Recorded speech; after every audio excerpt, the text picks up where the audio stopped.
Hello everyone. तो कैसे हैं आप लोग? उम्मीद है आप लोग बिल्कुल स्वस्थ होंगे और अच्छे से पढ़ रहे होंगे। ठीक है, अभी तो पर्व त्यौहार का माहौल आ गया है और पता नहीं आप में से कितने लोग जो दिया गया होमवर्क था उसको ट्राई कर पाएंगे। ये अलग बात है कि आपको बहुत सारे क्वेश्चन होमवर्क में थे और अगर आप ट्राई किए होंगे तो उसमें से बहुत सा क्वेश्चन आपसे बना भी होगा। तो सबसे पहले तो हम ये चाहेंगे कि जो क्वेश्चन आपसे नहीं बन पाया, पहले आप उसका नंबर लिखते और पहले मैं उसको डिस्कस करता, है ना।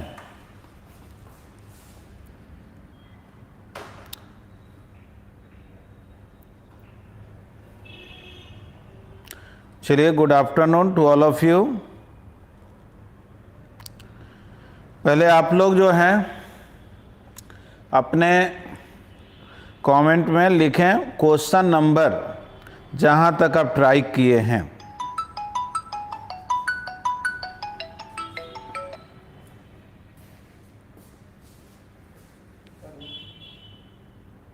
ठीक ना, जहां तक ट्राई किए हुए हैं आप लोग वो सारे क्वेश्चंस को लिखें, नंबर लिखें और पहले मैं उसको डिस्कस कर देता हूं, क्योंकि इसमें अब बताने के लिए एक सीडो फोर्स का कंसेप्ट रह गया है। बाकी तो कंसेप्ट मैं आपको सिखाया हूं। देखते हैं आप लोगों में से कितने लोग होमवर्क को ट्राई कर चुके हैं।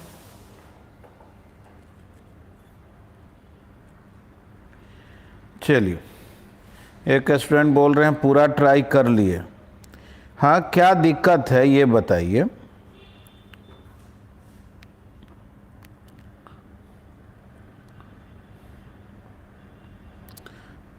चलिए, प्रॉब्लम नीलेश बोल रहे हैं कि 13 नंबर प्रॉब्लम, 13 नंबर क्वेश्चन आप एससी वर्मा में पूछ रहे हैं ना। चलिए, एससी वर्मा के बुक में जो लोग भी पूछ रहे हैं 13 नंबर प्रॉब्लम में दिक्कत, नीलेश आप ये भी मेंशन कर दीजिए कि एससी वर्मा का क्वेश्चन है। और अभी आप स्टार्ट में आप लोग एससी वर्मा वाला ही बोलिए।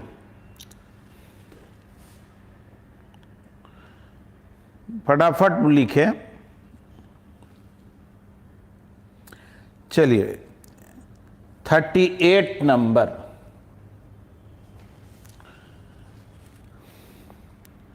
चलिए, वसीम पूछ रहे हैं 28 और 33। अंदाज पे नहीं पूछना है ना। एम करीम तो अभी बोले नहीं है, जब एम करीम बोलेंगे तब पूछना है, ठीक ना। पहले एससी वर्मा में पूछ, एससी वर्मा में जो दिक्कत है वो पूछिए।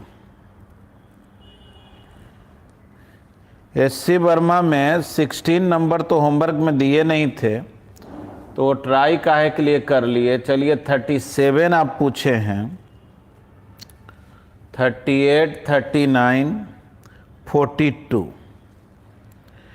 अब चलिए, एक स्टूडेंट 12 नंबर पूछा है। देखो, 15 नंबर प्रॉब्लम जो लोग भी पूछे हैं वो क्वेश्चन ऑलरेडी आपको पिछले दिन बतलाए थे कि एक आदमी लिफ्ट में बैठ करके ऊपर और नीचे जा रहा है। मैक्सिमम रीडिंग 72 kg है और मिनिमम रीडिंग 60 kg है। तो 15 नंबर प्रॉब्लम तो एससी वर्मा का बताया हुआ है। हाँ, कोई 25, 26 और 31। चलिए, एक स्टूडेंट बोल रहे हैं 35 भी बता दीजिए। तो चलिए, बहुत सारा क्वेश्चन हम लोग ले लिए, है ना। अब तो लगता नहीं कि उसमें और कोई क्वेश्चन होगा। तो पहले होमवर्क जो आपको एससी वर्मा में दिए थे उसको एक्सप्लेन कर दे रहे हैं और फिर आगे बढ़ते हैं, ठीक ना। चलिए, 39 सलोनी लिख रही हैं और ऑलरेडी 39 नंबर हम बोर्ड पे लिखे हुए हैं। जो लिख दिए हैं अब उसको दोबारा रिपीट करने की आपको कोई ज़रूरत नहीं है। हाँ,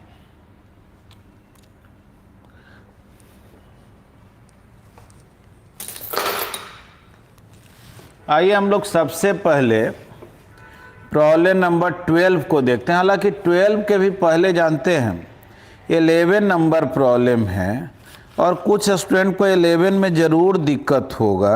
भले वो पूछे नहीं है, इसलिए 11 मैं अपने तरफ से बता दे रहा हूं। देखेंगे प्रॉब्लम नंबर 11।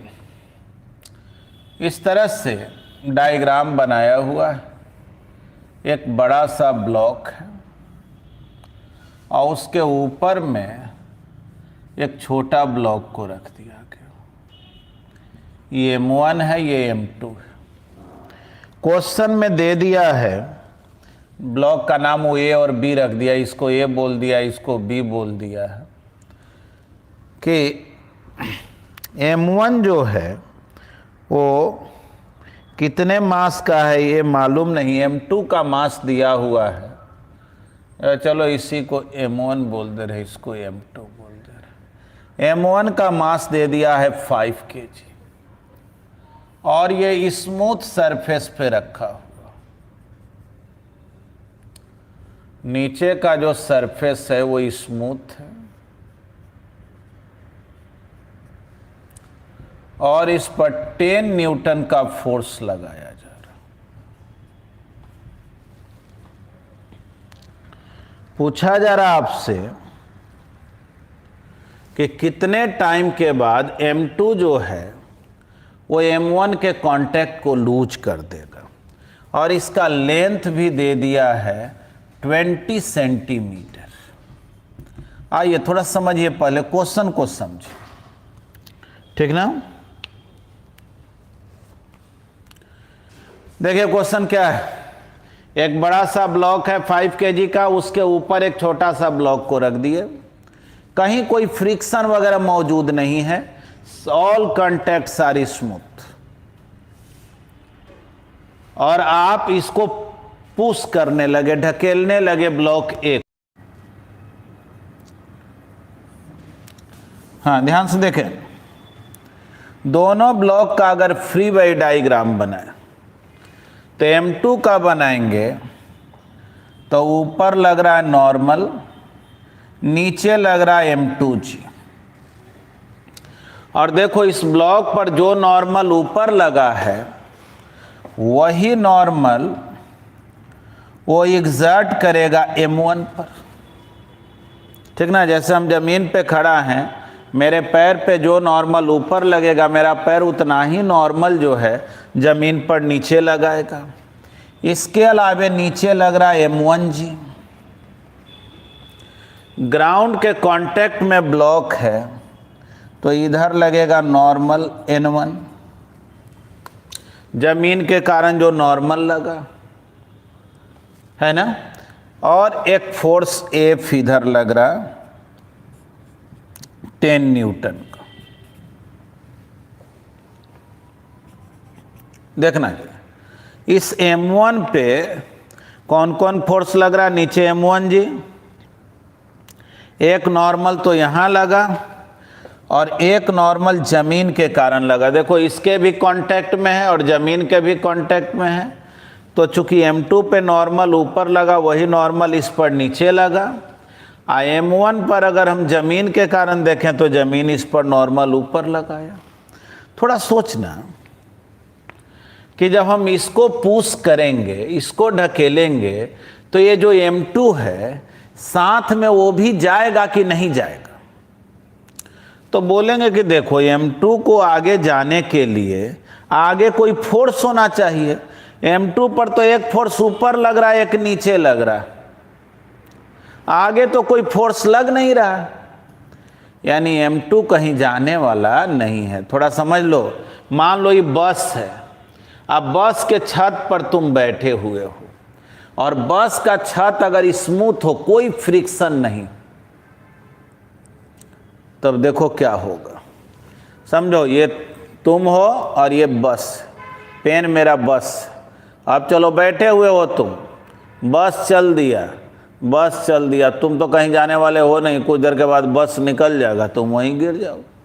मतलब कि क्वेश्चन में यही कह रहा है कि इस बड़ा वाला ब्लॉक को M1 को यहाँ पहुँचने में कितना टाइम लगेगा, ये वाला किनारा, कारण कि यहाँ जब पहुँचेगा तो M2 से कांटेक्ट लूज हो जाएगा, M2 कहीं जाने वाला नहीं है, M2 जहाँ है वहीं रहेगा, कारण कि उस पर कोई आगे की ओर फोर्स नहीं लग रहा।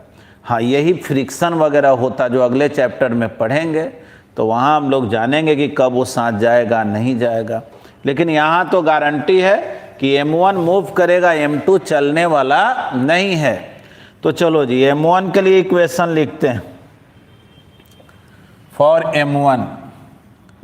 M1 को आगे ले जाने वाला कौन फोर्स है? F। तो F equal to M1 into a. F है 10 न्यूटन, M1 5, एक्सेलरेशन हो गया 2 मीटर पर सेकेंड स्क्वायर। ठीक ना, एक्सेलरेशन कितना? 2 मीटर पर सेकेंड स्क्वायर। अब इस एंड को यहां पहुंचना है, कितना टाइम लगेगा? तो S equal to UT plus half AT square. यहां से यहां जाना है, यानी जाना इसको L डिस्टेंस है, इनिशियल वेलोसिटी 0, एक्सेलरेशन जो भी आया ही है, ऐसा करो ना, एस का भी वैल्यू लिख देते हैं 20 सेंटीमीटर, यानी 20/100 मीटर हो गया। एक्सेलरेशन 2 है ही, देख लो 2 कैंसिल, टाइम का वैल्यू आ गया 1/5 हो जाएगा, तो 1/√5 सेकेंड। बस आंसर हो गया, है ना। तो ये हो गया प्रॉब्लम नंबर 11। अब देखो प्रॉब्लम नंबर 12 क्या। देखो 12 प्रॉब्लम में कह रहा है कि एक आदमी जो है ना, एक गड्ढा में गिरा हुआ, और उसका 2 होशियार दोस्त जो है बाहर निकालने का कोशिश कर रहा।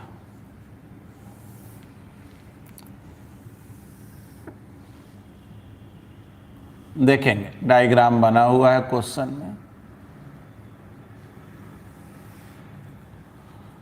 ठीक ना। 2 ठो जो है इसका समझदार दोस्त है, इसी को समझ लो आदमी है। ब्लॉक जो बना दिए हैं, इसका मास M है, कैपिटल M, ठीक है। 2 ठो इसका फ्रेंड है, पुली के द्वारा अरेंजमेंट किया, और एक इधर खींचने लगा, एक इधर खींचने लगा।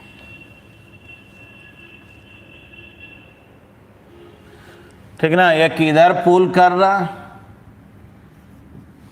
एक इधर पुल कर रहा।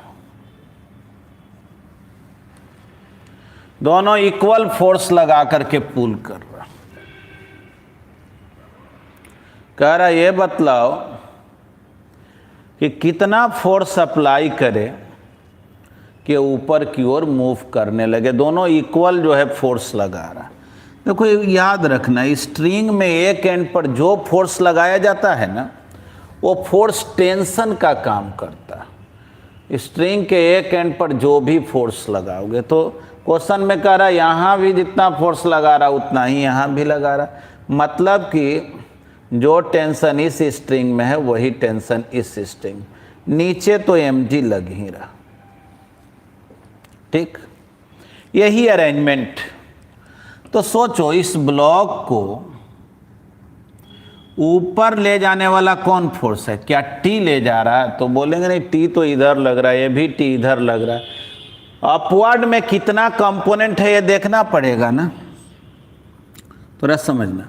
मान लो ये एंगल थीटा, ये भी थीटा होगा, तो इधर टेंशन है, तो टेंशन को अगर कंपोनेंट में ब्रेक करें तो इधर हो गया T cos थीटा, इधर हो गया T sin थीटा।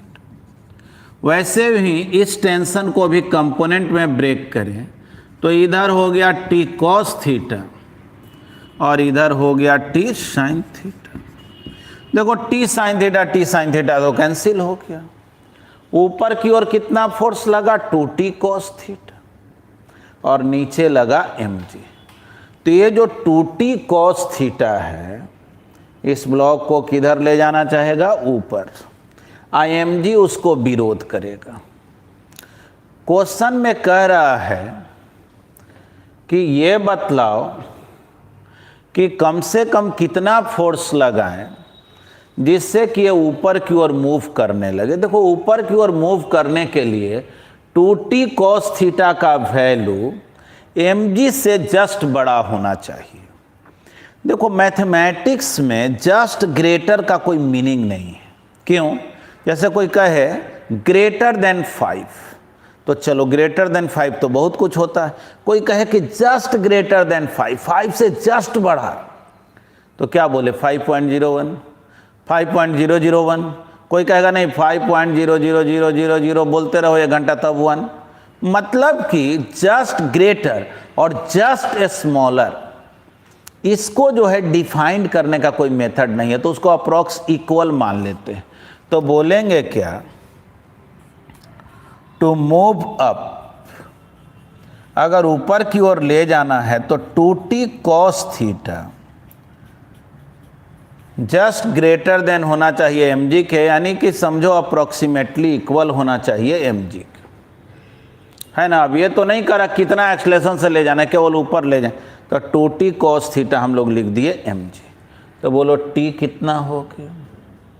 t हो गया mg by 2 cos theta.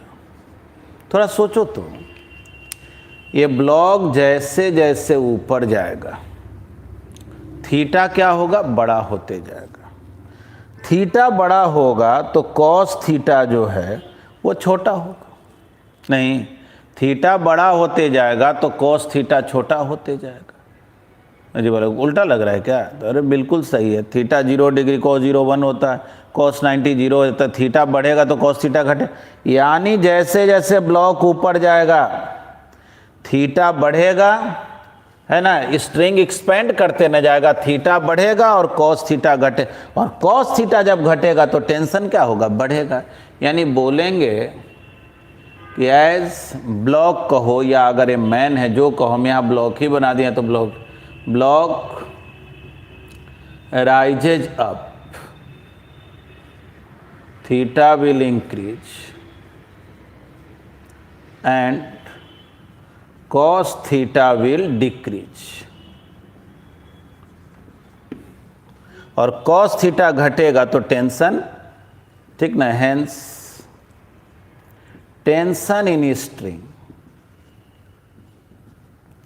Will increase.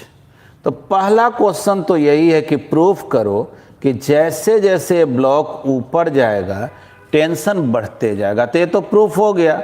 बोलेंगे कि जैसे जैसे ऊपर जाएगा cos थीटा का वैल्यू घटते जाएगा तो टेंशन बढ़ते जाएगा। अब आगे इसी क्वेश्चन में पूछ रहा है कि ये टेंशन का वैल्यू होगा कितना। तो क्वेश्चन में क्या किया है कि आपको जो है ना ये h दे दिया, मतलब यहां से यहां का डेप्थ दे दिया, और पूरा जो है विड्थ दे दिया कैपिटल D, मतलब ये हो गया d/2। यहां से यहां d/2, ये भी दे दिया है d/2। तो अब अगर ट्रिग्नोमेट्री से cos थीटा निकाले तो देखो ये थीटा तो ये भी थीटा, तो इस ट्रायंगल में अगर cos थीटा निकाले तो बेस अपॉन हाइपोटेनस।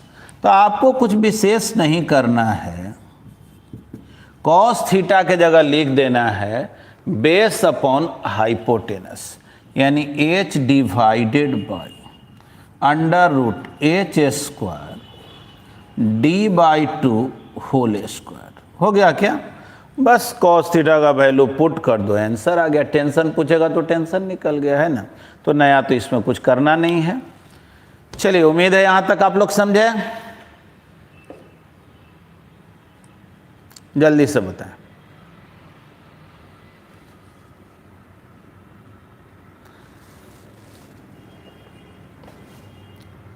ठीक ना। हम लोग 2 क्वेश्चन डील किए, 11 नंबर और 12 नंबर। ठीक, 11 और 12। अब देखते हैं प्रॉब्लम नंबर 13। देखिए 13 वगैरह में शायद क्वेश्चन समझने का दिक्कत है, आप लोगों को बनाने में कोई दिक्कत होगा नहीं।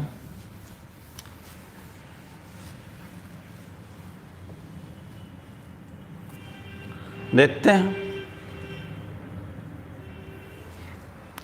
देखिए प्रॉब्लम नंबर जो 13 है उसमें एक लिफ्ट है, दो ब्लॉक को रख दिया, ऊपर वाले ब्लॉक का नाम ए रखा है, नीचे वाले ब्लॉक का नाम बी रखा है। क्वेश्चन में कह रहा है कि लिफ्ट जो है डाउनवर्ड डायरेक्शन में 2 मीटर पर सेकेंड स्क्वायर एक्सलेशन से नीचे जा रहा है और ब्लॉक ए का मास दे दिया है 0.5 kg और पूछ क्या रहा, कह रहा what force is exerted by the block A on B. कह रहा ए बी पर कितना फोर्स लगा रहा। तो देखो ए और बी एक दूसरे के कांटेक्ट में, तो दोनों एक दूसरे पे नॉर्मल फोर्स लगा रहा है। नॉर्मल रिएक्शन का वैल्यू पूछ रहा है, यानी क्वेश्चन में आपसे यही पूछा जा रहा है कि ये जो बी पर नॉर्मल रिएक्शन एग्जर्ट करेगा या बी जो ए पर नॉर्मल रिएक्शन एग्जर्ट करेगा उसका वैल्यू क्या होगा। बाकी कोई दिमाग लगाने की जरूरत नहीं। तो देखिए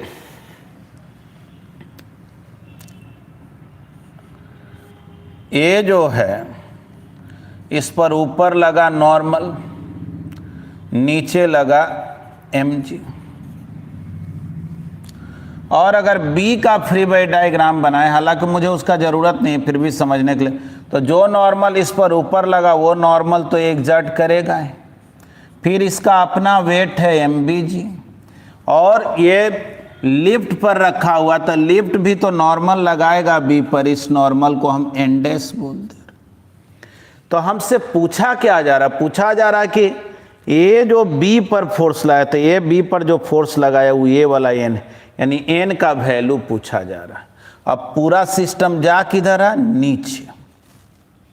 तो देखो, तो अगर ए के लिए इक्वेशन लिखे फॉर ए, नीचे जा रहा क्या लिखे बोल दो, M A G minus N M A into A, M A 0.5, G हो गया 10, 0.5, देखो तो कितना हो गया 5 माइनस एन 1, एन हो गया 4 न्यूटन, है ना। बस यही आंसर होगा, इसमें कौन दिमाग लगाना।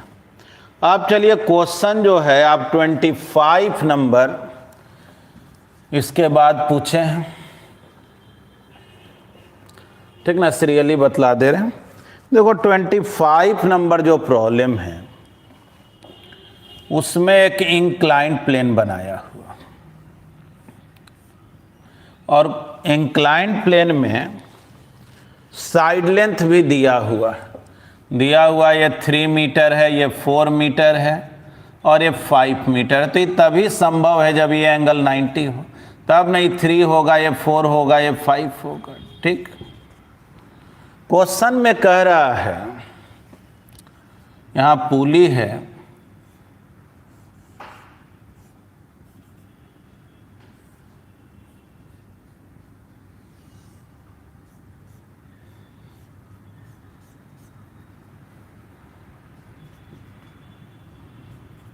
यहीं लिख दे रहे हैं 4 मीटर। देखें ये दोनों ब्लॉक इक्वल मास का है, ठीक ना, दोनों ब्लॉक इक्वल मास का है। पूछा जा रहा है आपसे कि एक्सेलरेशन क्या होगा, मास दे दिया है 1 kg। देखो जो लोग ज़्यादा नहीं सोचते हैं उनको ये लगता है कि भाई मास इसका है वही इसका है, तो फिर ना ये चाहेगा हम इधर जाएं, ये चाहेगा इधर जाएं, तो फिर कोई नहीं जाएगा। बोलेंगे कि नहीं, यहाँ पे ये बात गलत हो जाएगा, कारण कि ये एंगल अलग है, ये एंगल अलग है। और जैसा कि आप इंक्लाइंड प्लेन वाला प्रॉब्लम बनाए हैं, इधर नॉर्मल mg, इधर बोलते हैं mg cos theta, mg sin theta, वैसे ही है नॉर्मल mg, इधर mg sin थीटा, इधर mg cos थीटा, है ना। तो देखो जी यहाँ टेंशन, ये नॉर्मल हो गया, ठीक ना, इसको n1 बोल दे रहे हैं, नीचे mg हो गया, इधर बोलेंगे mg cos थीटा 1, ओहो ये 3 मीटर है जी, mg cos थीटा 1 और ये हो गया mg sin थीटा। वैसे ही यहाँ भी नॉर्मल लग रहा, मान लो n डैश, टेंशन तो वही रहेगा क्योंकि वही स्ट्रिंग यहाँ। इधर बोलेंगे mg, और mg का कंपोनेंट इधर देखेंगे तो mg cos थीटा 2, और इधर हो गया कंपोनेंट mg sin थीटा 2। देखो mg sin थीटा 1 चाहेगा इधर आ जाओ, और mg sin थीटा 2 चाहेगा इधर आ जाओ, तो क्या दोनों में mg sin थीटा इक्वल है? तो mg जरूर इक्वल है, लेकिन sin थीटा 1 और sin थीटा 2 तो अलग अलग है। sin थीटा 1 का वैल्यू निकालें, ठीक ना, इस नॉर्मल को n2 बोल दे।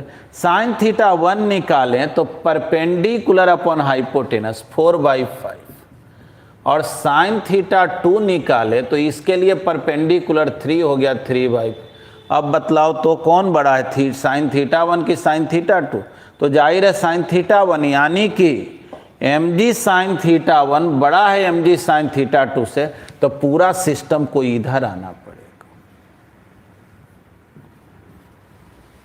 ठीक ना। अब इक्वेशन लिखें तो mg sin theta 1 minus T m into a, इसके लिए लिखेंगे तो t minus mg sin theta 2 m into a. दोनों को अगर ऐड कर दें, t गायब हो गया, mg common, sin theta 1 minus sin theta 2 2ma। Acceleration कितना आ गया बोल दो तो g/2 sin theta 1 minus sin theta 2।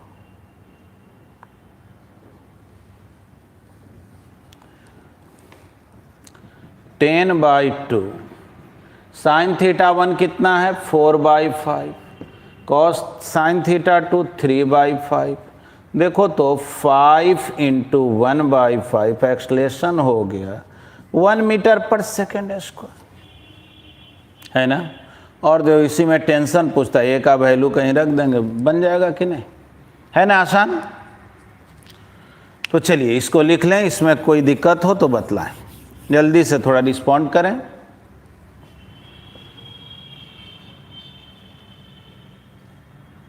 जल्दी से। इसमें तो खैर दिक्कत होगा नहीं, 13 को मिटाते हैं, तब तक आप लोग कमेंट लिखें। अब जो है 26 नंबर प्रॉब्लम पूछा गया है।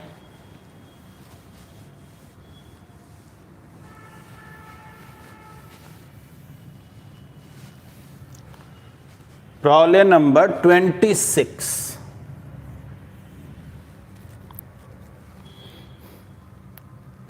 पता नहीं है क्यों पूछे हैं आप लोग, गलती से भी बनाएंगे तो गलत नहीं बनेगा।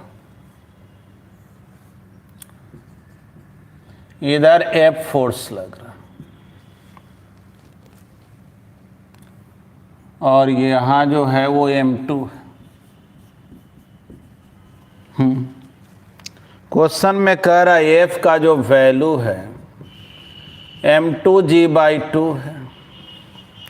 क्या निकालना है? एक्सेलरेशन निकालना है। अब इससे आसान तो कुछ मिलने वाला नहीं। फ्री बॉडी डायग्राम m2g, यहाँ t, यहाँ भी t, इस पर नॉर्मल, नीचे m1g। ऐसे भी सोचो m2g 4 आए, नीचे उतरे, f विरोध कर रहा और f का वैल्यू m2g का हाफ है, तो ये नीचे तो उतरेगा ही। और अगर मान लो 1 मिनट के लिए नीचे नहीं उतरेगा, उतार भी दिए तो अपने आंसर माइनस में आ जाता है, तो इसमें बहुत बुद्धि तो लगाना नहीं पड़ता। हाँ जी, अमर बोल रहे हैं प्रॉब्लम है। क्या प्रॉब्लम है थोड़ा बताइए, प्रॉब्लम को एक्सप्लेन कीजिए, क्या बात नहीं समझे।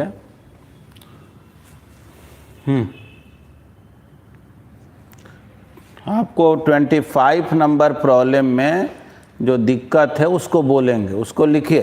अभी हम मिटाए नहीं हैं, उसको लिखें आप। तो देखें,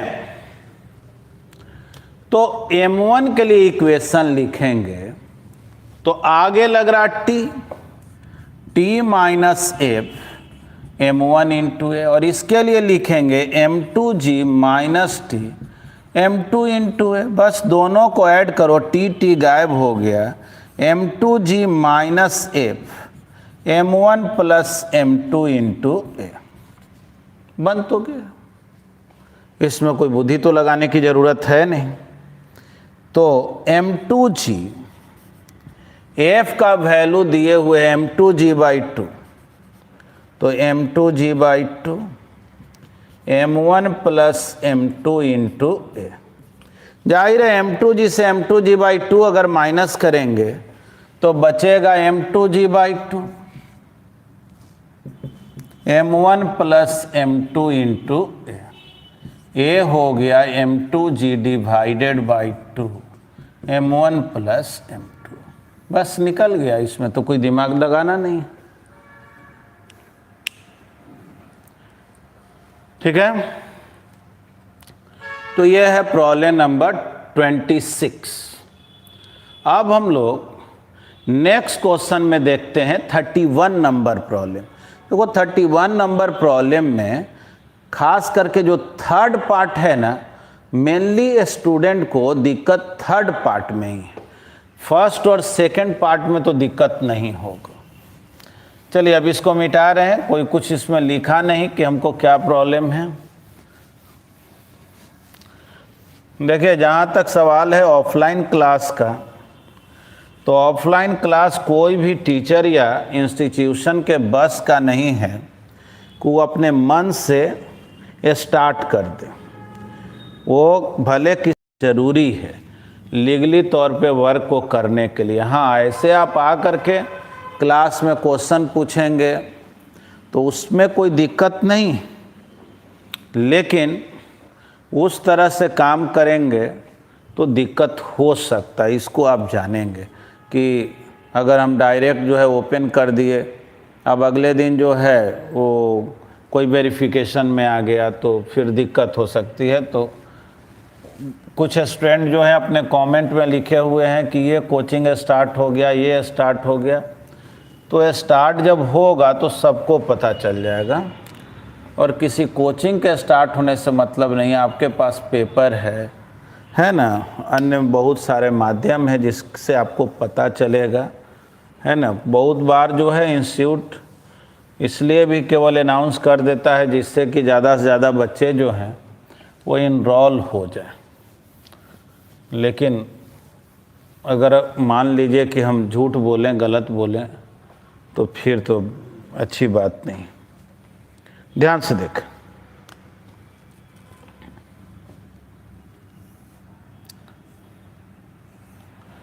थर्टी 31 नंबर प्रॉब्लम को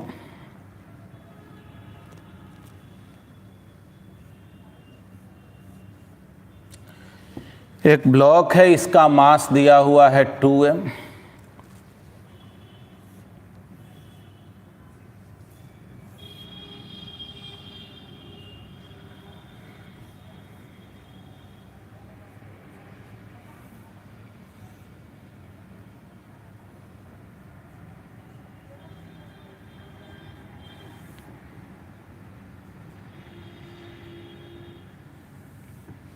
यहाँ पर ब्लॉक है, इसका मास है m।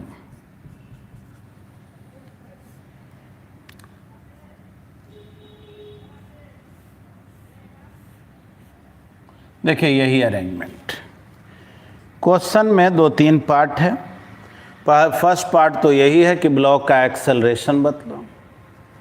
ठीक, आइए बारी बारी से काम करते हैं। देखो यही स्ट्रिंग यहाँ से कंटिन्यू होके यहाँ तक, यहाँ t बोले, नीचे mg बोले, तो ये t तो ये हो गया 2t, ऊपर हो गया नॉर्मल, नीचे हो गया 2mg। देखो जी इस पर टेंशन 2t है, अगर इसका एक्सलेशन a होगा तो पढ़े हुए वो कांस्टेंट रिलेशन में इसका एक्सलेशन 2a होगा। ठीक ना, ये 1 मीटर आगे जाएगा तो ये 2 मीटर नीचे उतरेगा।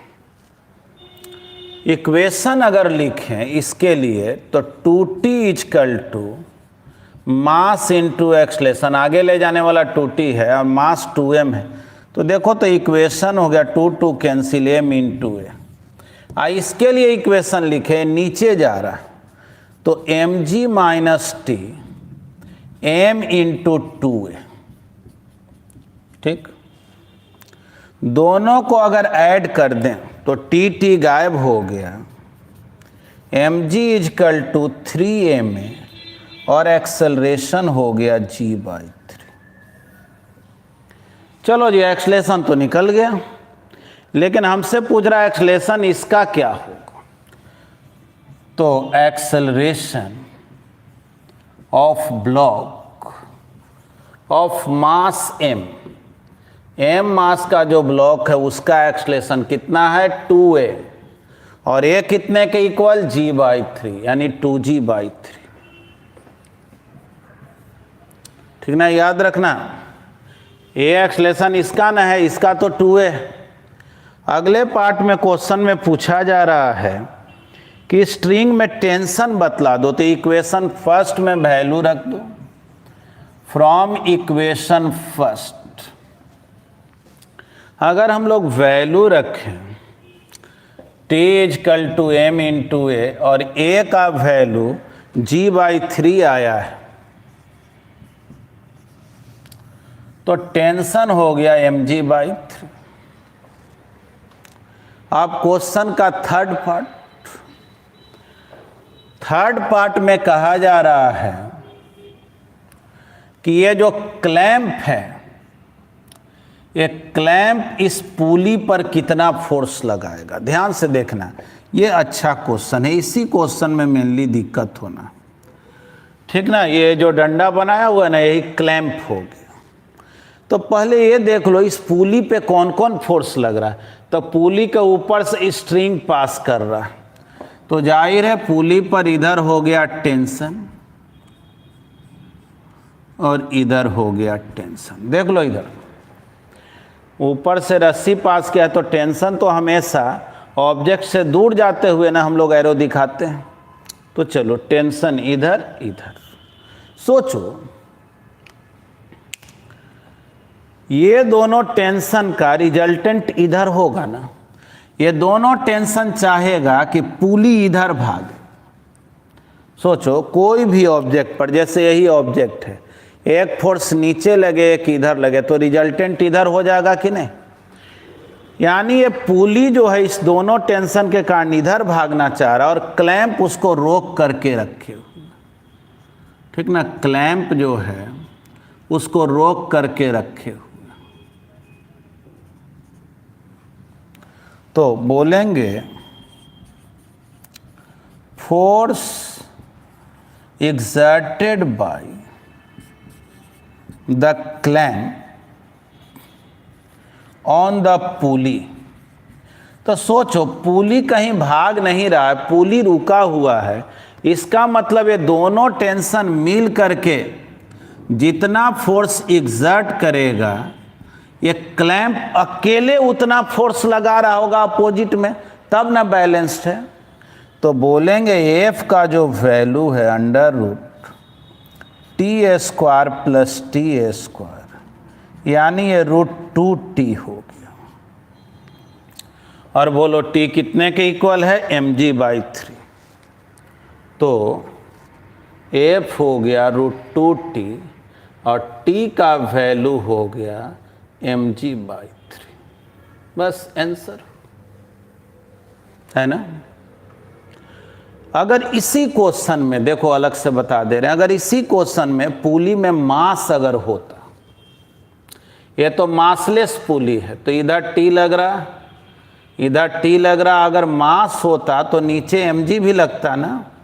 तब पूछता कि एक क्लैंप कितना फोर्स लगाया, तब हम लोग ऐसे बोलते इधर लग रहा टी और नीचे लग रहा t प्लस mg, तो t² ब्रैकेट में t plus mg whole square है ना।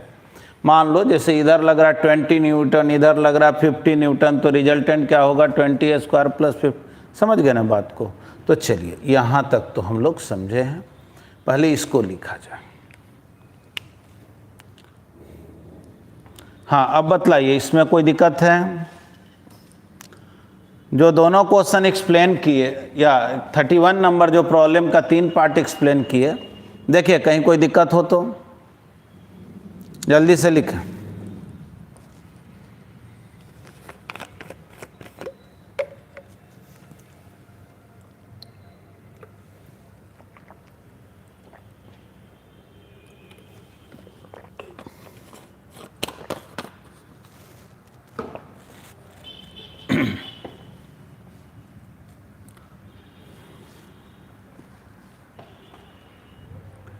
चलिए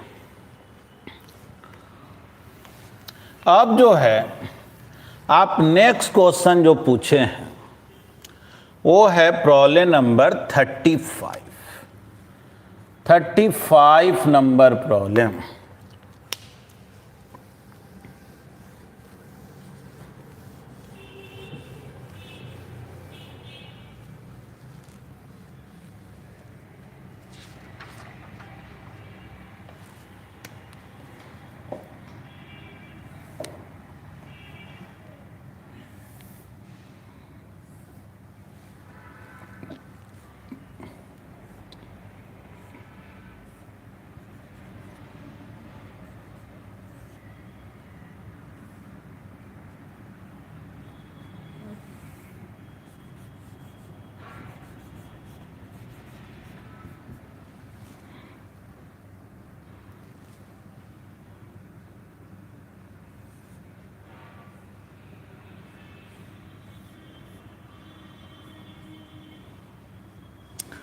देखिए ये क्वेश्चन जो है ना आपसे इसलिए नहीं बना है क्योंकि आप देख कर कहीं समझ गए हैं कि हमको ये बनना नहीं चाहिए।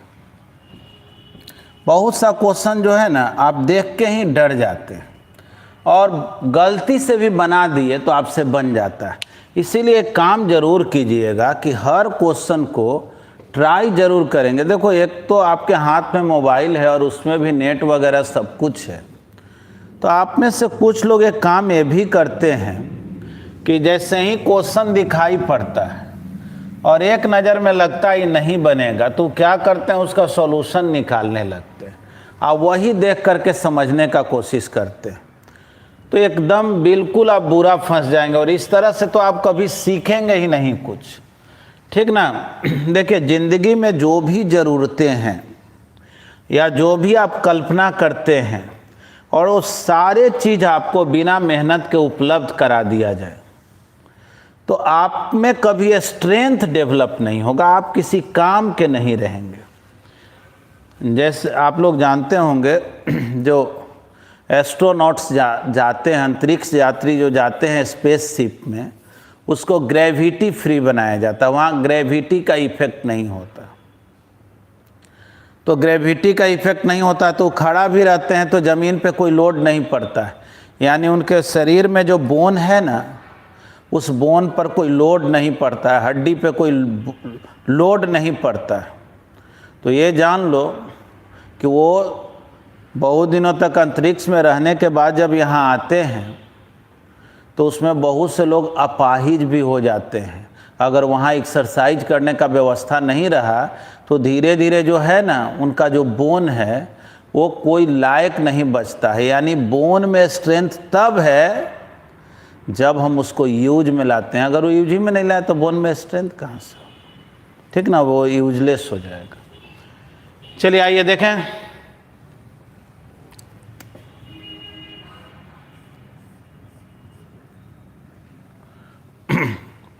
तीन ठो ब्लॉक है, M1 M2 M3। क्वेश्चन में दे दिया है M1 है 500 ग्राम, M2 का वैल्यू दे दिया है 100 ग्राम और M3 दे दिया है 50 ग्राम। यानी सबसे ज़्यादा मास का M1 ही। तो कोई बात नहीं भाई, फ्री बाई डायग्राम बनाओ ना। इधर M1 जी, टेंशन T1, यहाँ हो गया T1, ये हो गया T2, ये भी T2, नीचे M3 जी। क्या गड़बड़ हो गया क्या? अब मान लो तुमको पता नहीं चल रहा ये नीचे जाएगा कि ऐसे जाएगा, हमको समझ में नहीं। हालांकि समझ में आना चाहिए, एक तो मास इसका बहुत ज़्यादा है इस सब के कंपेरिजन में, तो लगता तो है इधर ही जाना चाहिए, लेकिन गलती से अगर उल्टा मान भी लेंगे तो आंसर माइनस में आ जाता है, और तो कुछ करना नहीं। चलो इधर ए, इधर ए, तीनों तो एक साथ है, इसमें कौन बुद्धि लगाना है? हाँ, एक बात जानना, जैसे इधर नॉर्मल, नीचे M2G, अब हम दिखाएं या ना दिखाएं समझना, इधर है M2G cos थीटा और इधर है M2G sin थीटा। क्वेश्चन में थीटा भी दिया हुआ है 30 डिग्री, इसमें कोई बुद्धि विशेष नहीं लगाना, सीधे इक्वेशन लिखना।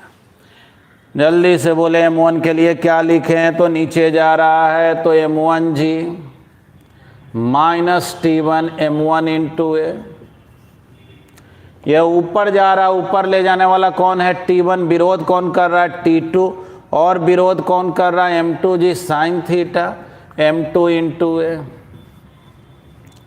चलो M3 के लिए क्या लिखे? ऊपर जा रहा T2 minus M3G, M3 into ए। तीनों को ऐड कर दो, T1 T1 cancel, T2 T2 cancel, M1G minus M2G sine theta minus M3G, right hand side में M1 plus M2 plus M3 into, बस वैल्यू पुट कर देना है, ये निकल जाएगा। क्या वैल्यू नहीं पुट कर सकते हैं? देखो इधर भी मास है, इधर भी मास है, तो ग्राम में ही रहने दोगे तब भी काम चलेगा। M1 है 500, G रहने दो, बाद में अपना जैसा देखेंगे। M2 कितना 100 है, into G sign 30 degree 1/2। M3 कितना जी? तो 50 G। M1 500 plus 100 plus 50, acceleration देखो इधर भी ग्राम है उधर भी ग्राम है, तो ग्राम को चेंजिंग करने, कारण कि इधर भी 1000 से डिवाइड करेंगे, इधर भी 1000 से, तो बात तो एक ही रह जाएगा। तो देखो ना ये कितना हो गया, 500G माइनस 50G और ये भी माइनस 50, यानी ये हो गया 400 इंटू G। और इधर कितना हो गया जी? तो 650। तो मतलब एक्सेलरेशन कितना हो गया? 40 into G divided by 65, 8/13 into G, है ना? यही ना आ गया। अब G का वैल्यू आप 9.8 या 10 रख दे तो मीटर पर सेकंड स्क्वायर में एक्सलेशन आ जाए, बस G के ही टर्म में रख करके छोड़ दिए। अब A का वैल्यू आप इक्वेशन फर्स्ट में रखेंगे, T1 निकल जाएगा, T2 निकल जाएगा। तो इस एक क्वेश्चन में क्या आपको बहुत ज़्यादा एफर्ट लगाना पड़ा? कोई नया मेथड आपको बताए क्या? बन गया ना? तो चलिए जल्दी से रिस्पॉन्ड कर दीजिए, और क्या।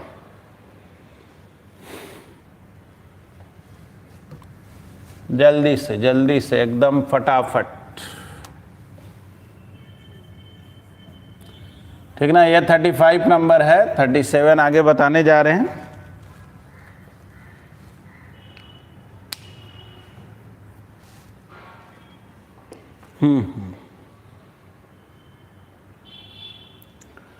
चलिए सब कुछ क्लियर है।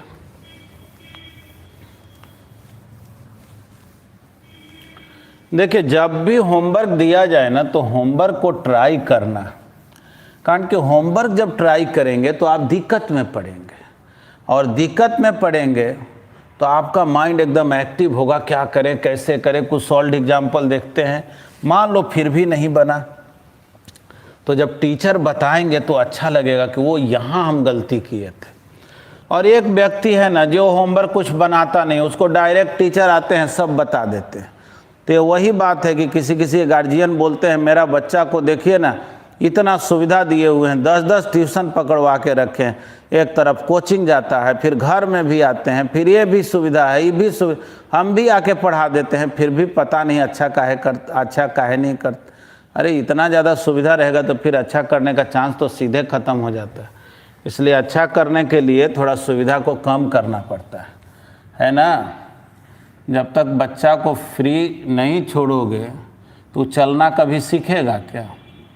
हरदम गोद में लिए हुए रहे तो फिर वो किसी काम के नहीं रह जाएगा। देखो जी क्वेश्चन क्या है। क्वेश्चन में कह रहा है इधर एक ब्लॉक है, ठीक ना, मान लो m मास का ब्लॉक, और इधर जो है एक मंकी,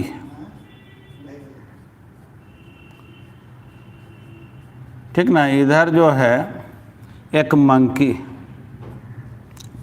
और मंकी का भी जो मास है m, दोनों इक्वल वेट का है। चलो 1 मिनट के लिए ब्लॉक ना मान के इसको समझो मिरर है, आईना है। और ये मंकी जो है ना अपना फोटो देखा मिरर में, अब वो कहा कि हम इसके सामने नहीं रहेंगे, लेकिन दोनों का मास इक्वल है। अगर फ्री वाई डायग्राम बनाएं तो इधर टेंशन नीचे mg,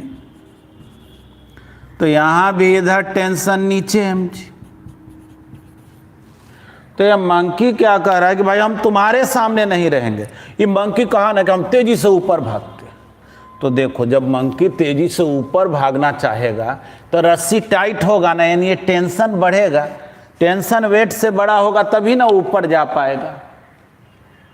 और जब यहाँ टेंशन बढ़ेगा तो यहाँ भी टेंशन बढ़ जाएगा, वही टेंशन तो यहाँ, तब तो ये भी भागने लगेगा, यानी ये रस्सी को ऐसे खींचेगा, ये थोड़ा ये भी ऊपर जाएगा, ब्लॉक भी थोड़ा ऊपर जाएगा, दोनों पर तो इक्वल फोर्स लग रहा है, तो फिर आमने सामने ही रहेगा। अभी मंकी सोचा कि क्यों ना हम ऐसा करें, रस्सी को थोड़ा सा लूज करें, हल्का पकड़ें और तेजी से नीचे उतर जाए। तो जैसे ही हल्का लूज करेगा तो यहाँ टेंशन घटेगा तो यहाँ भी घट जाएगा। तो ये अपने वेट के कारण नीचे भागेगा, तो ये भी तो इसका भी तो वेट वही है, तो टेंशन से बड़ा हो जाएगा, ये भी नीचे भागेगा। यानी अगर ये लूज पकड़ेगा तो रस्सी खुलते जाएगा, ये भी भागते जाएगा, दोनों तो साथ ही रहेगा। अब चलो एक आ गया, रस्सी छोड़ के हम कूद जाते हैं। अब रस्सी छोड़ के भी मंकी अगर कूद जाएगा तो ये रस्सी तो लूज हो गया, तो टेंशन जीरो, इस पर भी mg, इस पर भी mg, दोनों फ्री फॉल हो जाएगा। मतलब कि जब तक दोनों जमीन पर न पहुंचे तब तक दोनों के बीच का जो गैप है उसमें कोई चेंजिंग होने वाला नहीं है। बोलेंगे क्या? As net force acting on monkey and block are equal at all instants, हमेशा जो है ना इक्वल है, ठीक है, नेट फोर्स दोनों पर हमेशा इक्वल है। Initially both are in rest,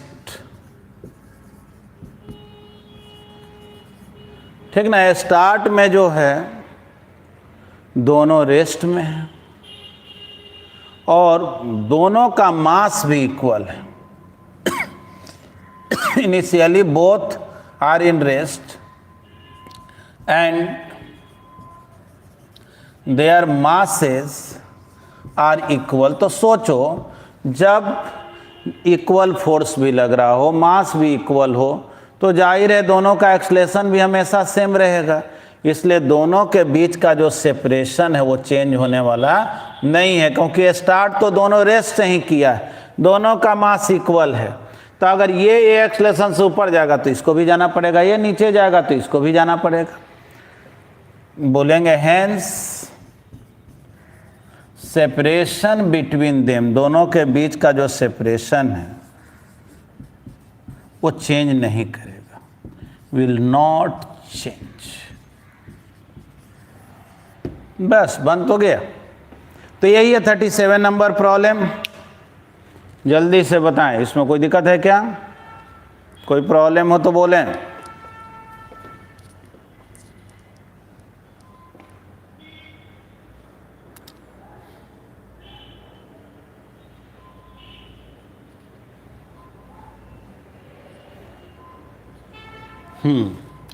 आइए अब प्रॉब्लम नंबर 38 देखते हैं।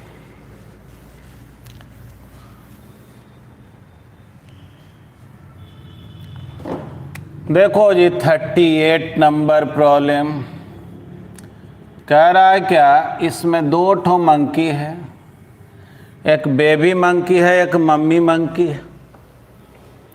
अब मम्मी मंकी के पूंछ को पकड़ के बेबी मंकी जो है वो लटका हुआ। देखना, अब मंकी चाहे जैसा भी बने, मंकी पर ध्यान मत देना, क्वेश्चन क्या है।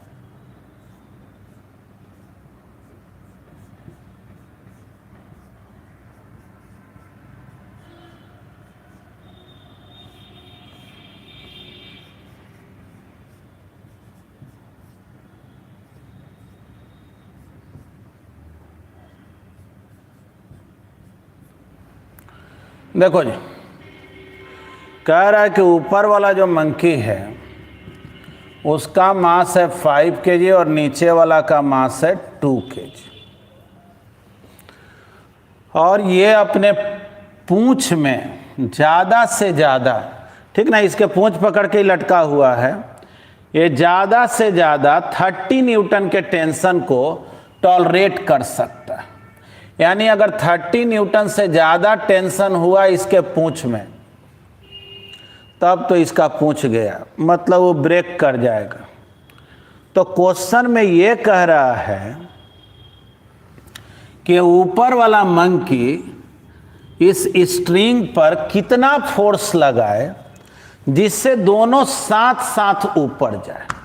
देखो, जब भी क्वेश्चन में ऐसे रहे ना, स्ट्रिंग पर कितना फोर्स लगाए, तो स्ट्रिंग पर जो फोर्स लगाया जाता है ना वो टेंशन का काम करता है। यानी इनडायरेक्टली कह रहा है इस स्ट्रिंग में टेंशन ज़्यादा से ज़्यादा या कम से कम कितना होगा जिससे ये दोनों साथ में ऊपर जाए। तो ठीक है, पहले तो फ्री बॉडी डायग्राम बना लो, ऊपर वाले मंकी का और नीचे वाले मंकी का। चलो, ऊपर वाले मंकी पे ऊपर लग रहा है टेंशन T1, और देखो ये पूंछ भी तो रस्सी का काम कर रहा है, इसमें टेंशन T2, साथ में इसका अपना वेट है नीचे M1 जी। इस मंकी को तो उसी पूंछ को ये भी पकड़े हुए, तो टेंशन T2 नीचे M2 जी। ठीक, अब देखो एक टर्म हम लोग यूज करते हैं ना कि अगर कोई ऑब्जेक्ट स्लोली मूव कर रहा हो, देखो फिजिक्स में स्लोली वर्ड जब यूज किया जाता है ना, तो एक तरह से समझा जाता है कि इतना धीरे धीरे चल रहा है कि रेस्ट में हम मान के चले, वो समझो कि वो स्थिर ही है। तो थोड़ा सा कॉमन सेंस से सोचो ना, 1 मिनट दिमाग लगाओ। तो जैसे कोई कुआं से पानी निकाल रहे हो, रस्सी बाल्टी बांध दिए हो, रस्सी से पानी निकाल रहे हो, ठीक है।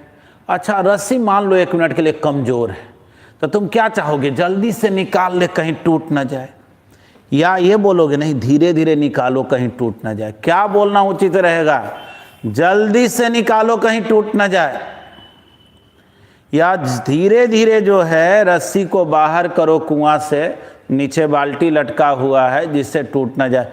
कौन जो है ज़्यादा लॉजिक बेहतर है? फटाफट हमको निकाल लेना चाहिए या धीरे धीरे? थोड़ा सोचो। ये चाह रहा है कि मेरा पूंछ टूटे नहीं, हम साथ साथ ऊपर भी चले जाए, तो इसको क्या ख्याल रखना चाहिए, धीरे धीरे चलें कि फास्ट चलें? तो चलो, तो धीरे धीरे ही बेहतर ऑप्शन है। फास्ट ले जाएंगे तो यहाँ टेंशन बढ़ जाएगा और पूंछ टूटने का संभावना बढ़ जाएगा। तो देखो जी, case first, when M1 and M2 move up slowly, और स्लोली वर्ड जब यूज करते हैं ना तो एक तरह से रुका हुआ ही समझते हैं। तो बोलो T2 किसके इक्वल, तो M2G के। और T1 किसके इक्वल, तो M1G प्लस T2। ऊपर M1G लग रहा, नीचे T2, सॉरी ऊपर T1 लग रहा, नीचे T2 और M1G, तो M1G प्लस T2। T2 का वैल्यू पुट कर दो, M1G प्लस M2G। M1 कितना है जी, तो 5, M2 कितना है 2, G है 10। T1 टेंशन का एक मिनिमम वैल्यू आया 70 न्यूटन। यानी अगर ये बैठ के आराम भी करना चाह रहा है कि चलो भाई ना ऊपर जाएंगे ना नीचे जाएंगे, तो इस रस्सी में टेंशन 70 न्यूटन तो होगा ही, इससे कम टेंशन नहीं हो सकता। लेकिन अगर ये तेज चलना चाहे तो इसको क्या ख्याल रखना चाहिए, तो इसको ख्याल ये रखना चाहिए कि मेरे पूंछ में टेंशन 30 न्यूटन से ज़्यादा ना हो, तो ठीक है। Case 2, let a be the acceleration when tension in string is 30 newton. ठीक ना, स्ट्रिंग में जब टेंशन 30 न्यूटन,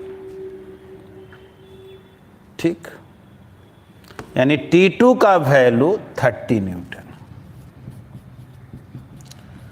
देखते हैं कि जब इसमें टेंशन 30 न्यूटन होगा तब इस सब का एक्सेलरेशन क्या होगा। तो चलो M2 के लिए इक्वेशन लिखे, तो T2 minus M2G, M2 into a, T2 30, M2 2, G 10, 2 into a. देखो तो एक्सेलरेशन कितना आ गया, 30 माइनस 20, 10/2, 5 मीटर पर सेकेंड स्क्वायर। यानी याद रखो, जब 5 मीटर पर सेकेंड स्क्वायर एक्सेलरेशन से ये जाने लगेगा तब जो है इसमें टेंशन 30 न्यूटन होगा।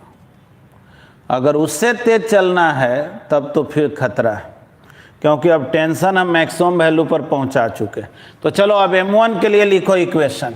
हमसे तो T1 का वैल्यू पूछा जा रहा है, तो M1 भी 5 मीटर पर सेकेंड स्क्वायर एक्सेलरेशन से ज़्यादा जाएगा, क्योंकि दोनों तो साथ ही में जा रहा है। तो बोलेंगे T1 minus T2 minus M1G, M1 into a. तो निकालना है T1। T2 क्या है जी, तो T2 का वैल्यू कितना आया है, तो 30 न्यूटन। और क्या, यही ना बोले हैं, T2 30 न्यूटन। M1 कितना, तो 5, G कितना 10, 5, एक्सेलरेशन कितना, तो 5। बोलो ना कितना हो गया, 80 प्लस 25। T1 कितना, 105। बस T1 निकल गया।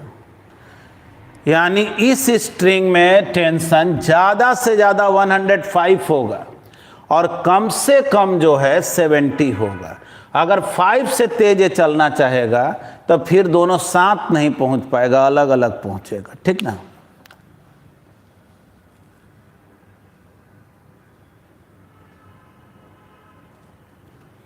रुका हुआ है जी।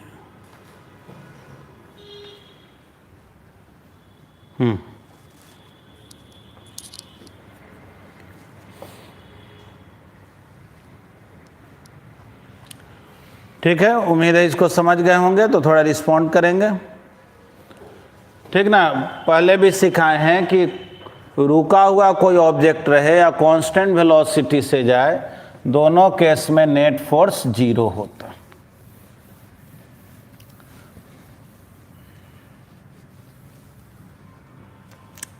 देखिए सबसे पहले जो है आपको 42 नंबर प्रॉब्लम बता दे रहे हैं।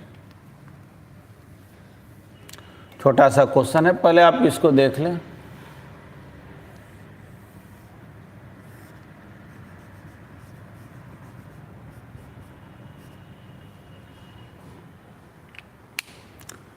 हाँ देखिए,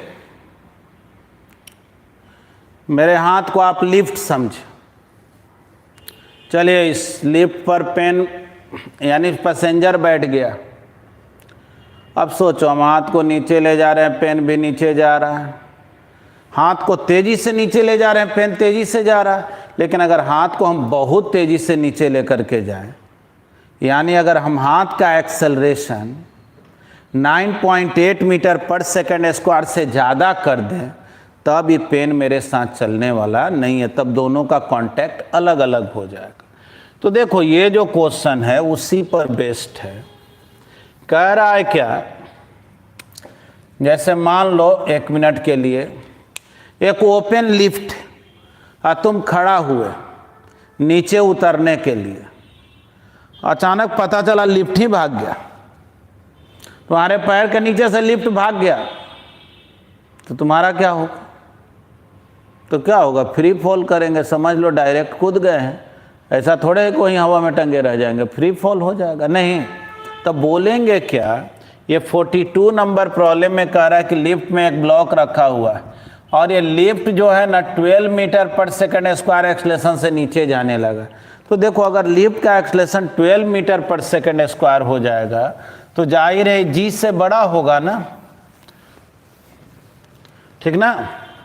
ए का वैल्यू जी से बड़ा हो गया, इसलिए ब्लॉक जो है लिफ्ट के कांटेक्ट में रहेगा नहीं। यानी समझो ब्लॉक, ठीक ना। तो बोलेंगे क्या कि अगर लिफ्ट का एक्सलेशन जी से बड़ा है, जो कि है ही, तो ब्लॉक लिफ्ट के साथ उतरने वाला नहीं है।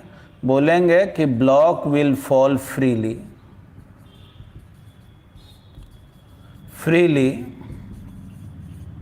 Under gravity.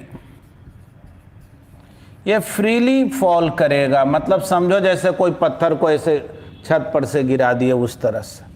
तो S = UT + ½ GT² क्वेश्चन में पूछ रहा 0.2 सेकेंड में कितना नीचे जाएगा। U0 ब्लॉक का एक्सलेशन 9.8 या 10 जो भी ले लो, और 0.2 सेकेंड में कितना नीचे जाएगा, जो आएगा वो आंसर हो जाएगा, है ना। वो सिंपल क्वेश्चन है। कहीं ये मत कर देना कि एक्सलेशन के जगह 12 लिख दें। ब्लॉक को इस लिफ्ट के एक्सलेशन से कोई लेना दे। हाँ, अगर यही ए का वैल्यू 9.8 से कम होता तब हम यहाँ जी नहीं लिखते, तब यहाँ ए लिखते, क्योंकि तब तो लिफ्ट के साथ ही जाता है। तो चलिए इसको भी नोट कर लें, इसमें भी दिक्कत तो नहीं होना चाहिए, सिंपल क्वेश्चन है। थोड़ा रिस्पॉन्ड कीजिए आप लोग।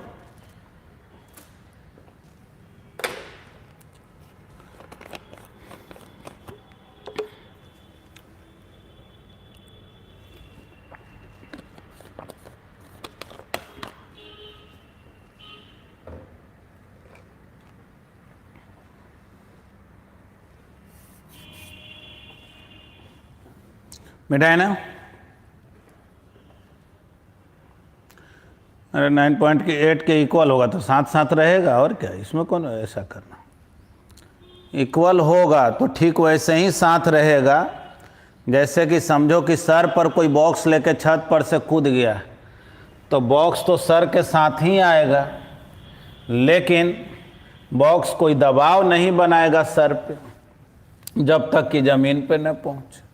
अब आइए लास्ट क्वेश्चन देखें, और आप लोगों को जो है बीच में एक दिन छुट्टी भी दे रहे हैं, अगले क्लास को ऑफ कर दे रहे हैं कि आप लोग थोड़ा आराम करें, क्योंकि आपको जो है हो सके घर में छठ पर्व वगैरह हो रहा हो, और छठ के भी दिवाली के भी क्रम में हम लोग तो लगातार क्लास किए हैं, हम लोग ब्रेक तो किए नहीं हैं, क्योंकि कर्म ही धर्म है।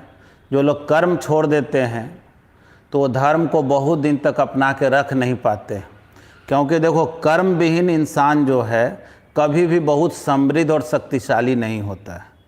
और वो सोचता है कि एक कमज़ोर आदमी कि हम कोई ऐसा कर्म कांड करें कि हमको कहीं से ताकत मिल जाए, कोई तवीज़ मिल जाए, कोई जादू मिल जाए, तो देखो हकीकत ये है कि ये संजोग से कोई व्यक्ति को बाई लक कुछ चीज़ मिल जाता है और लोग उसी को धारणा बना लेता है कि फलाने ने ऐसा किया तो इसलिए ऐसा हुआ।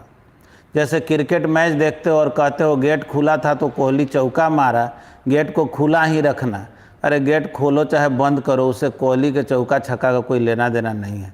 इसलिए दिन रात अपने काम को करो, ठीक ना। ठीक है, जो भी हमारा प्रथा है, नियम है, वो भी कुछ सोच के बनाया हुआ रहता है। उसी बहाने हम लोग गेट टुगेदर होते हैं, एक दूसरे से मिलते हैं, गांव घर शहर सफाई सब इलाके का साफ सफाई करते हैं, एक दूसरे का ख्याल रखते हैं, अच्छी बात है।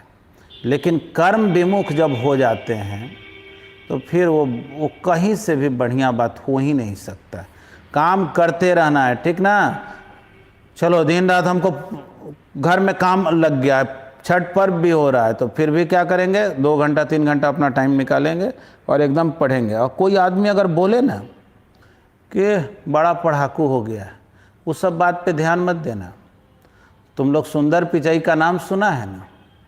सुंदर पिचाई जब पढ़ता था ना, ट्रेन में जा रहा है पढ़ रहा है, सब्जी खरीदने जा रहा है पढ़ रहा है, जूता पहने हुए बेड पर पढ़ रहा है।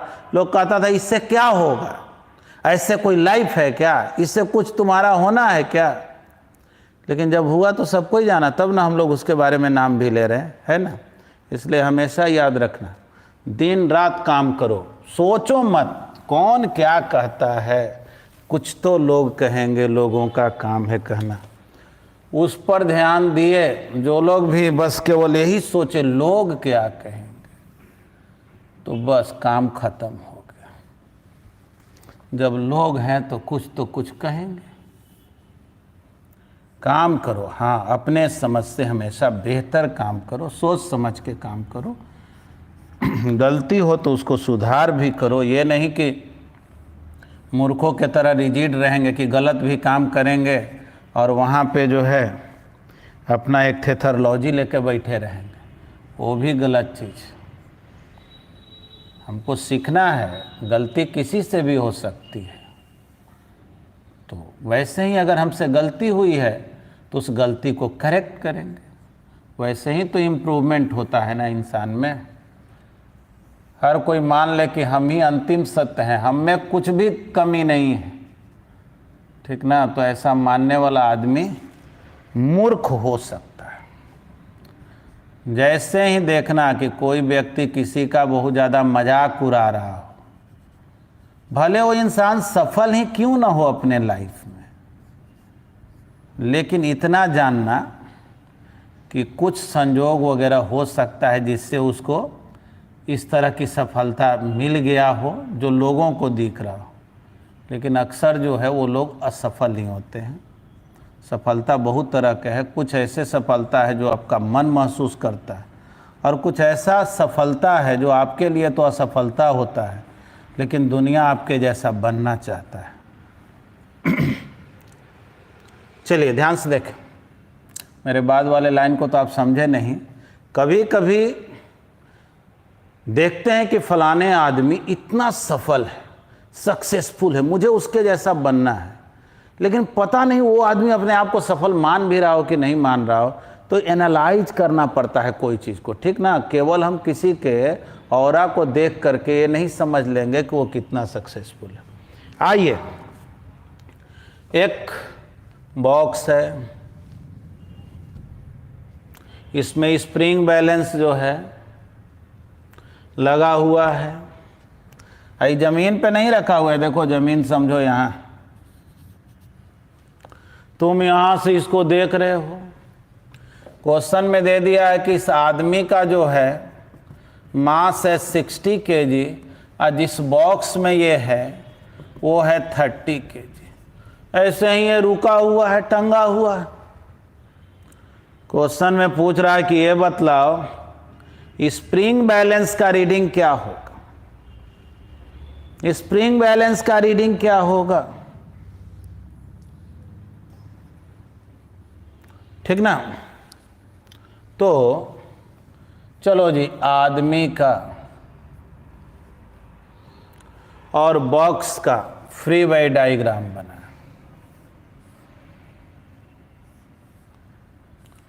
आदमी का और बॉक्स का फ्री बॉडी डायग्राम बनाएं। चलो पहले आदमी का बनाते हैं। देखो आदमी रस्सी पकड़े हुए हैं, तो रस्सी में टेंशन। आदमी जो है इस वेइंग मशीन पे खड़ा है, तो ऊपर नॉर्मल और नीचे इसका अपना वेट M1 जी। सोचो जो नॉर्मल ये आदमी पर ऊपर लगा है वही नॉर्मल इस स्प्रिंग बैलेंस पर नीचे लगेगा। फिर देखो यही रस्सी बॉक्स से भी बंधा हुआ है, तो बॉक्स पे भी यहाँ टेंशन T और बॉक्स का अपना वेट M2 है, तो नीचे M2 जी। पूछा जा रहा आपसे T का वैल्यू क्या हो, तो देखो ऊपर जो है वो है T+N, नीचे है M1 जी। क्वेश्चन में रीडिंग ऑफ स्प्रिंग बैलेंस निकालना है जी। तो रीडिंग कैसे निकाला जाता है बताओ ना। तो नॉर्मल देख लो और उसमें G से डिवाइड कर दो, है ना। नॉर्मल में G से, नॉर्मल ही ना फोर्स लगा रहा है स्प्रिंग। तो चलो ना पहले इक्वेशन देखते हैं। एक इक्वेशन तो ये हो गया, ये मैन के लिए हुआ, for man. For box, box के लिए बॉक्स पर ऊपर T और नीचे लग रहा है N+M2 जी। मुझे नॉर्मल का वैल्यू चाहिए, तो इक्वेशन फर्स्ट में T का वैल्यू पुट कर दें। फ्रॉम इक्वेशन फर्स्ट T का वैल्यू रखेंगे तो N+M2 जी प्लस N M1 जी। N2N M1 जी माइनस M2 जी। M1 कितना है जी 60, M2 कितना है 30 और G हो गया 10। देखो ना नॉर्मल कितना आ गया, ये हो गया 300/2 यानी 150 न्यूटन। ये नॉर्मल आ गया, तो रीडिंग क्या होगा। पूछा जाए रीडिंग ऑफ स्प्रिंग बैलेंस, तो आपको क्या सिखाया गया है कि स्प्रिंग बैलेंस पर जो फोर्स लगेगा उसमें G से डिवाइड कर दो। 150/10 यानी हो गया रीडिंग 15 kg। बस देखो तो आदमी है 60 kg का और रीडिंग आ रहा है 15 kg का। तो देखो ये क्यों हो रहा है, क्योंकि इस आदमी पर केवल ऊपर N नहीं लग रहा है, ऊपर T भी लग रहा है। जैसे समझो तुम एक तराजू पे बैलेंस पे खड़ा हो और तुम्हारा दोस्त आया और तुमको ऐसे पकड़ के ऊपर उठा रहा है, तो क्या रीडिंग उतना ही आएगा। डॉक्टर के यहाँ जाते हो तो डॉक्टर के यहाँ क्या बोलता है कि वेट करते समय टेबल मत पकड़ो, क्योंकि टेबल पकड़ोगे तो कुछ लोड उधर चला जाएगा, तो रीडिंग जो है वो है ना घट जाएगा। चलिए ये क्या लिख रहे हैं जी, ऐसे ऐसे समझ गए।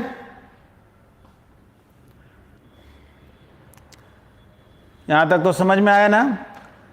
तो ये रीडिंग क्यों घट गया, क्योंकि ऊपर की ओर इस आदमी पर फोर्स लग रहा है, तो वो तो स्प्रिंग बैलेंस को लगेगा कि मेरे ऊपर कोई हल्का चीज है ना।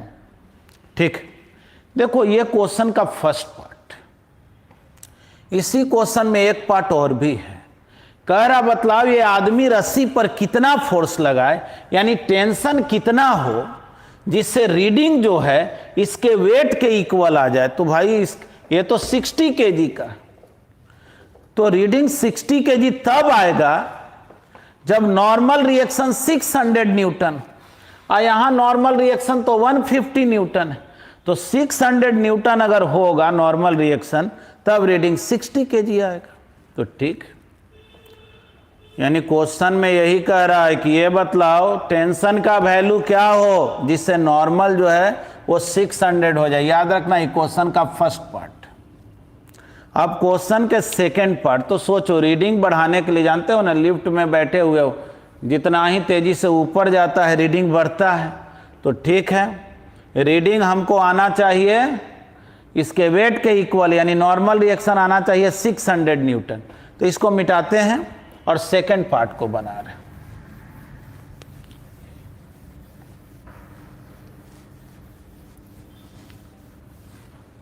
बोलेंगे क्या सेकंड पार्ट में, according to question n should be equal to 600 newton. Normal का वैल्यू 600 न्यूटन होना चाहिए और मान लेते हैं इन दिस कंडीशन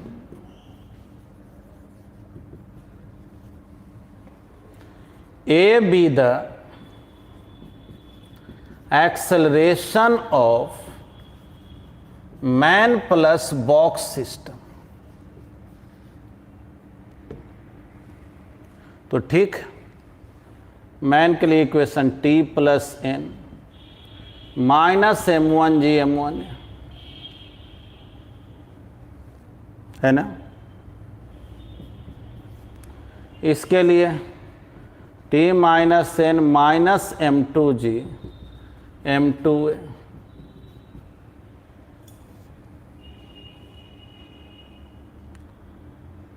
ठीक है, नॉर्मल दिया हुआ है। एक काम करो ना, इसको माइनस कर दें, साइन बदल दे रहे हैं तो टी गायब, ये हो गया 2n, ये हो गया minus m1g plus m2g, m1 minus m2 into ए।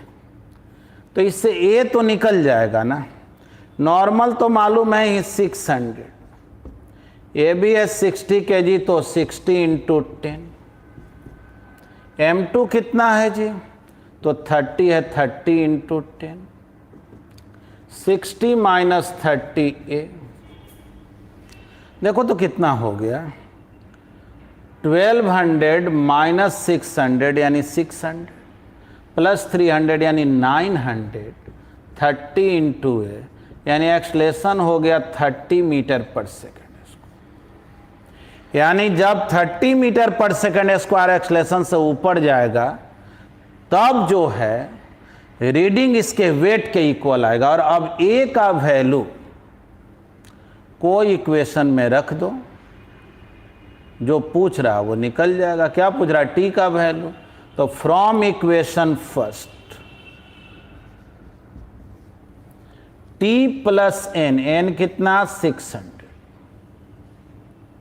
बोलो एन कितना, तो 600, m1g तो 600, 60 इंटू 10, 60 इंटू ए है 30। देखो ना, 600 गायब, 1800 न्यूटन आया क्या, बस यही आंसर। यानी जब ये आदमी इस स्ट्रिंग पर 1800 न्यूटन के इक्वल फोर्स लगाएगा तब बॉक्स ऊपर की ओर भागेगा 30 मीटर पर सेकंड स्क्वायर से, और उस केस में रीडिंग जो होगा वो 60 kg होगा। तो चलिए, एससी वर्मा से रिलेटेड जो भी होमवर्क था वो डिस्कस हो गया है। अगले क्लास में एम करीब में चूंकि टाइम ज़्यादा नहीं लगेगा, वो जल्दी बन जाता है, हमको एक स्यूडो फोर्स का कंसेप्ट सिखाना है और उसके बाद हम लास्ट में जितना भी प्रॉब्लम होगा डिस्कस कर देंगे। यानी 1 से 2 या 3 ज़्यादा से ज़्यादा क्लास में ये टॉपिक फिनिश हो जाएगा और फिर हम लोग फ्रिक्शन स्टार्ट करेंगे। हालांकि फ्रिक्शन बहुत हद तक वो न्यूटन्स लॉ के जैसा ही रहता है, मतलब कि उसमें बहुत ज़्यादा जो है टाइम नहीं लगेगा, जितना न्यूटन्स लॉ में लगा उसके कंपेरिजन में बहुत कम टाइम लगेगा, ठीक ना। तो आज तो हम लोग इतना ही सीखेंगे। चलिए, थैंक यू, धन्यवाद। बोले अगला क्लास जो है आप लोगों का छुट्टी है, मंडे का नेक्स्ट क्लास होगा, तब तक आप लोग जो है पर्व को सेलिब्रेट